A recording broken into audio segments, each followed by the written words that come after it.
So I'm here to talk about something I'm very excited about, which is motion media. I work in a field of motion graphics, motion design. Oftentimes when I explain what that is, people have no idea what I'm talking about. And yet it's all around us. What I typically like to do is first say, okay, well, you know, like in that Iron Man film when he's in the shield, like he's in that helmet and you see that heads-up display and all those graphics are kind of whirling around and it's tracking with his head. Somebody had to create all that stuff. Someone had to design it, someone had to animate it, someone had to conceive of it. They had to figure out how it fits into the story, how it furthers the narrative and the character, and that's what a motion designer does. And then they kind of get it as to what that person is. They know that it's not a character animator, it's not like a normal kind of, designer. It's some kind of hybrid mix, but this is a little too limiting because it's a little too techy. So it's also that Game of Thrones open. It's also when your TV boots up and you see that Android logo kind of animate on screen. It's a part of branding. It's a part of all kinds of experiences that we have every day. It's even that commercial where there's that weird looking wolf and you go into the eye and the eye becomes a headlight and the headlight becomes a tunnel and the tunnel goes down a road and it sells a car. It's a part of that world too. So it kind of encompasses all of these different aspects and all these different applications.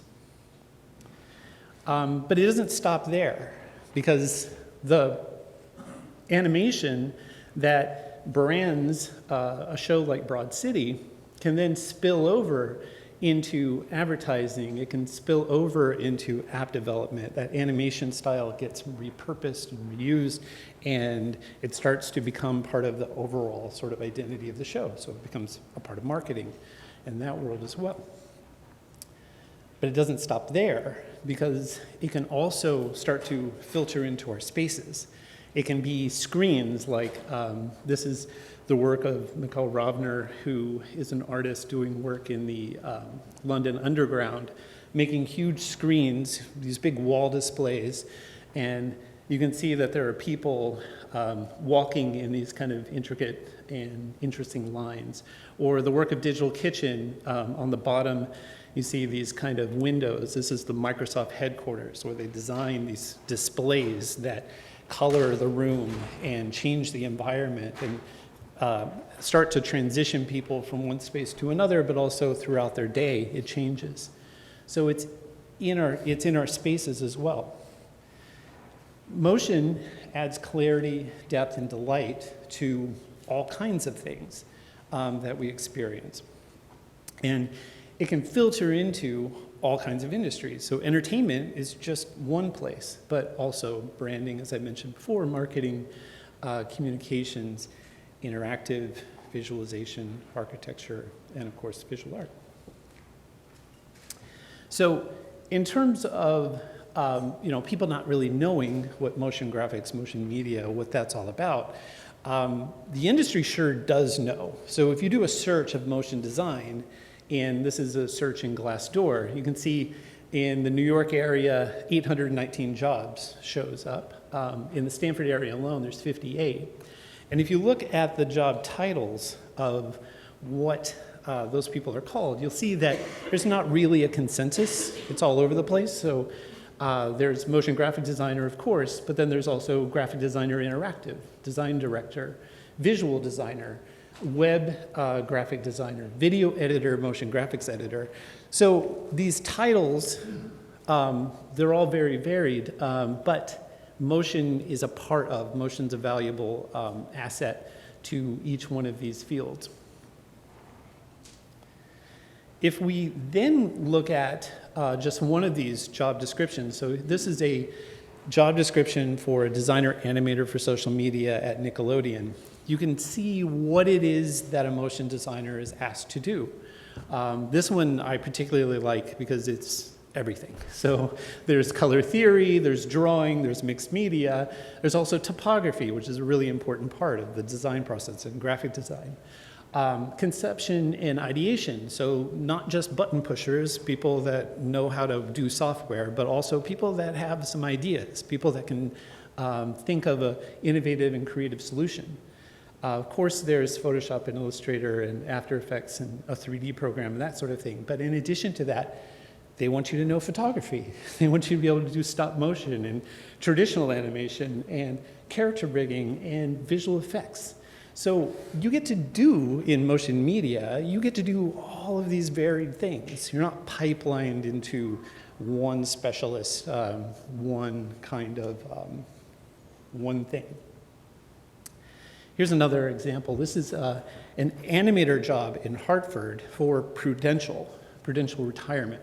So you would think, why does Prudential retirement need an animator? And again, it's not animator in the way that you're thinking of it. It's more of a motion media artist, motion artist.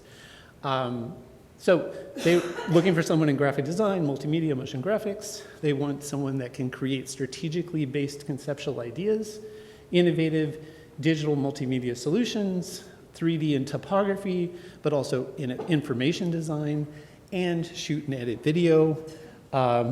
You have to be able to do all of these various things. And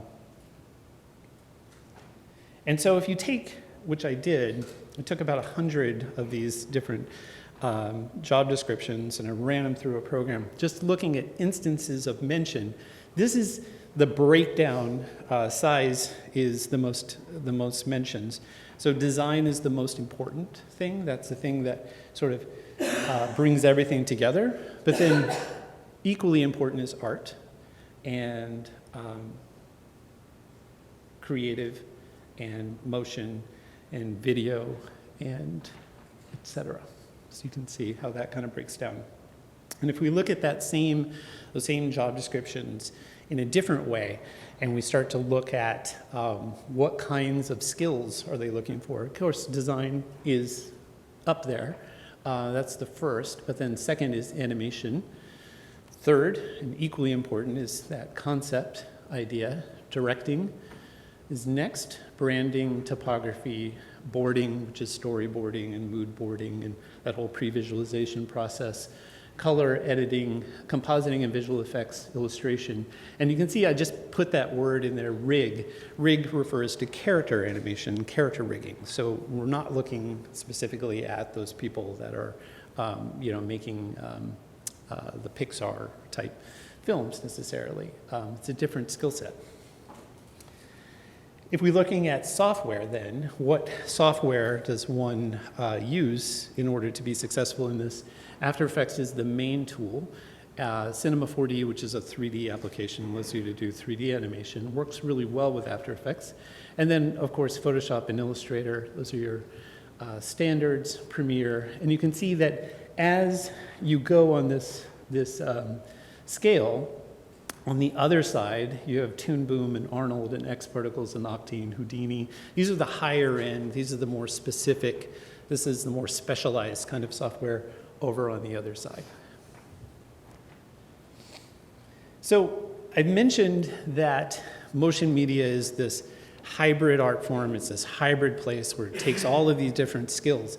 And that's what the people that are posting the jobs are looking for. But it also turns out that that's what the job seekers are interested in doing as well.